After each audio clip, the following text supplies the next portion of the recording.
Professor, o Fernando Pessoa é modernista, certo? Certo. O fato dele retomar as grandes navegações e referências mitológicas não é uma característica do neoclassicismo? Certo. Que legal que você percebeu isso, Isabela.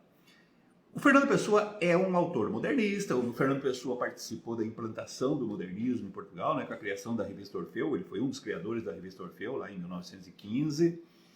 Mas ele tem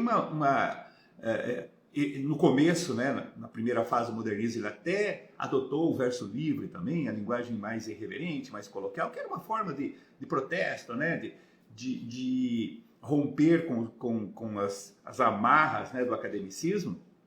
Mas ele sempre foi um escritor elegante. Em vários momentos ele mantinha ali a métrica, a rima e tal, enfim. Isso não é novidade, muitos modernistas fizeram isso. Mas este livro, especialmente, gente, ele é uma obra que tem uma estrutura clássica. Como eu falei para vocês, o Fernando Pessoa fez questão de abordar temas que são os temas que aparecem nos Lusíadas, são os temas clássicos, ou neoclássicos, como a Isabela colocou aqui. Tá? Então tem muita presença da mitologia, né? Tem muita presença dessa coisa do épico, do heróico que eu falei para vocês. E não é só isso. A linguagem, o estilo desses poemas também remonta lá no período clássico. Eu não diria nem neoclássico, ele é período clássico mesmo, né? Remonta à época de Camões. Inclusive a linguagem, né? Então ele procura uma grafia que é essa grafia mais próxima da grafia que se usava lá na época de Camões, né? Fato com C mudo no meio, ele com 2 L's e tal. Então é bom prestar atenção nisso. O Fernando Pessoa é um autor modernista, tá? Mas essa obra tem uma temática, né, um foco em temas clássicos, tá? E tem também uma estrutura, um estilo que se aproxima do clássico também. Bom ficar atento a isso. Foi bom você perguntar isso aí, tá, Isabela? Olha só, gente. Falar um pouquinho sobre a estrutura da obra aí.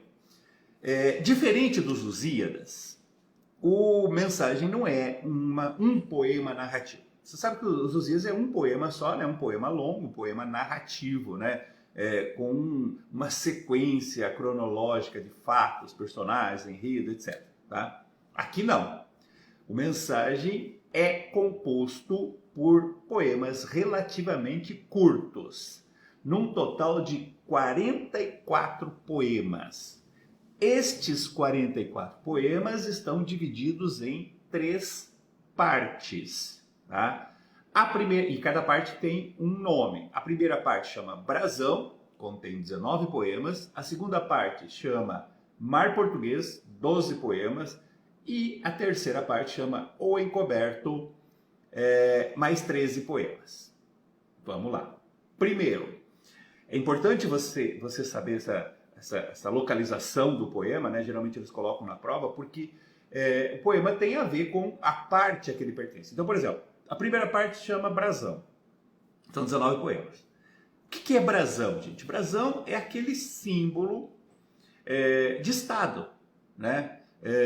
Na Idade Média era também um símbolo das famílias, né? Quando você assiste aqueles filmes medievais, aquela família, né, do proprietário rural, aquela grande propriedade, aquela família poderosa, eles têm o seu brasão, tá?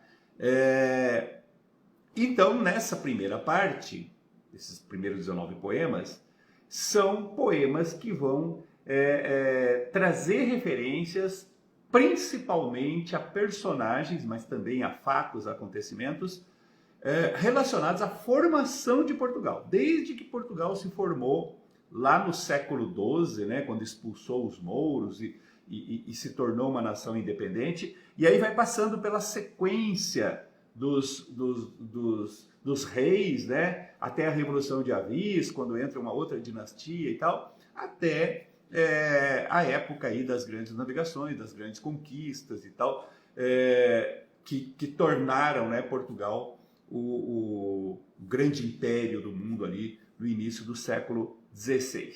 Tá? A segunda parte, ela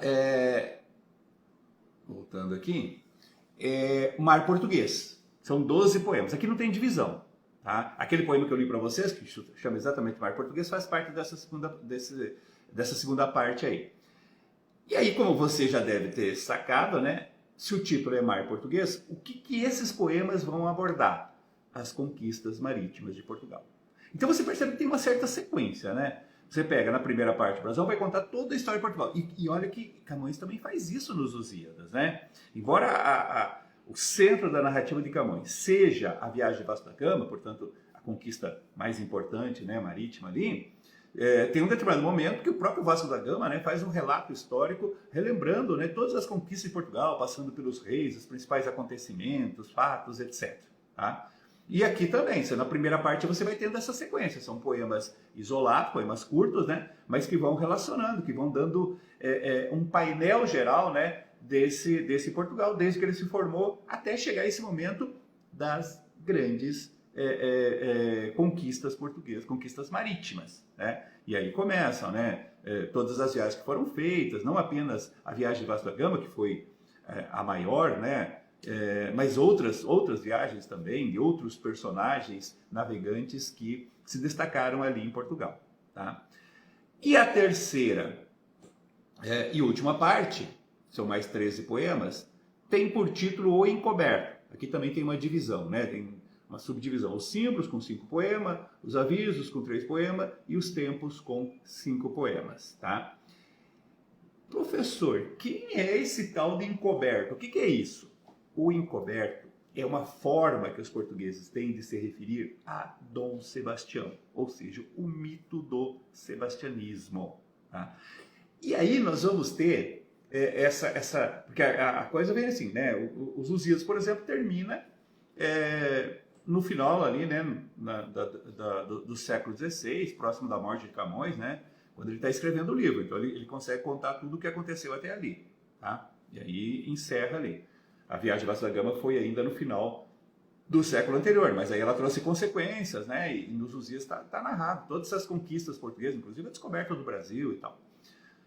Até Camões concluiu o livro, né? Agora, o Fernando Pessoa está falando, está escrevendo a sua obra no século XX, né? Então, ele vai além disso. Mas como que ele vai além?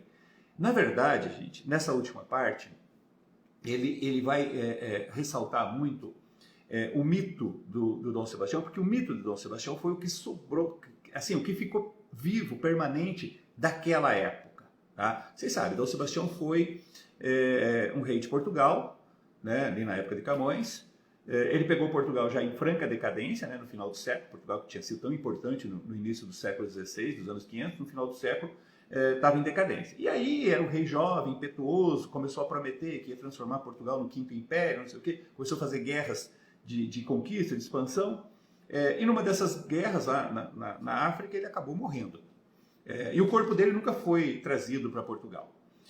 Logo em seguida, Portugal caiu sob o domínio da Espanha. Você sabe, né? De 1580, mesmo ano em que morre Camões, até 1640, Portugal ficará sob domínio de Portugal, da Espanha.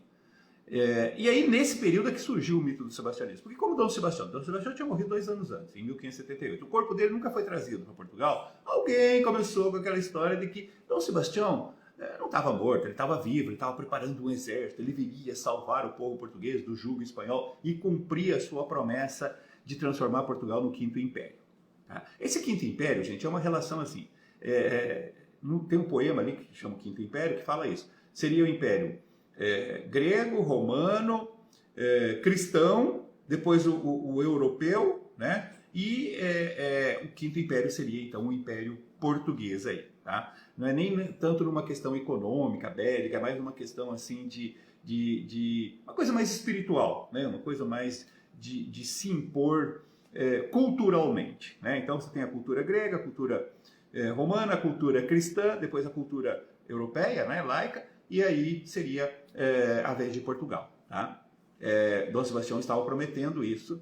E aí os portugueses começaram a criar esse mito, né? Esperar a vinda de Dom Sebastião. Claro, no começo como uma figura física, né? Com o passar do tempo, obviamente que eles perceberam que ele não voltaria fisicamente. Mas virou o mito do sebastianismo. Os portugueses esperam até hoje pela volta de Dom Sebastião para cumprir as suas promessas. Ou seja, eles esperam que surja um líder português que incorpore os valores sebastianistas, as promessas sebastianistas, e cumpra essas promessas, que realmente transforme, recupere as glórias passadas de Portugal e cumpra aí, transformando Portugal realmente num grande império. Tá? Então, nessa última parte, fala muito sobre Dom Sebastião, que é o encoberto, né? Fala da história dele, como ele virou mito e tal, e fala muito dessa esperança, desse sentimento do povo português de acreditar, de confiar nesse mito, de ter essa esperança da volta de Dom Sebastião, que simbolicamente representa a volta das glórias,